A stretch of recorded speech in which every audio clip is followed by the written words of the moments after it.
Lakshmipuram auto stand சார்பாக இன்றைக்கி ஆயுத பூஜை வந்து வெகு சிறப்பாக நாங்கள் கொண்டாடினோம்.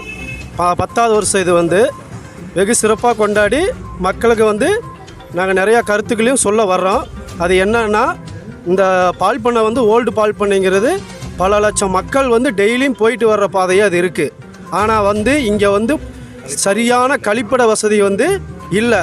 ஆனால் பல முறை வந்து நாங்கள் கோரிக்கை வச்சுமே அதை வந்து நடைமுறைப்படுத்தவே இல்லை. அதை வந்து நீங்கள் கண்டிப்பாக வந்து இந்த முறை அரசாங்கம் வந்து இதை வந்து கவனத்துக்கு எடுத்து இதை செஞ்சு கண்டிப்பாக தரணும். ஏன்னா வந்து பெரியவியா வயசானவியா சின்ன பசங்க ரொம்ப அவதிப்படுறாங்க. ஏன்னா நாங்கள் அதை கண்கூட பார்க்குறோம் டெய்லியுமே. அதனால் இது வந்து இந்த கழிப்பிட வசதியை வந்து அது வந்து பஸ் ஸ்டாண்டு வந்து சரியான பஸ் ஸ்டாண்டே கிடையாது. கரெக்டான பஸ் ஸ்டாண்டு அமைச்சு சரியான கழிப்பிட வசதி அமைச்சு கொடுத்தீங்கன்னா கண்டிப்பாக வந்து நல்லபடியாக இருக்கும். கண்டிப்பாக நன்றி. Lakshmipuram auto stand.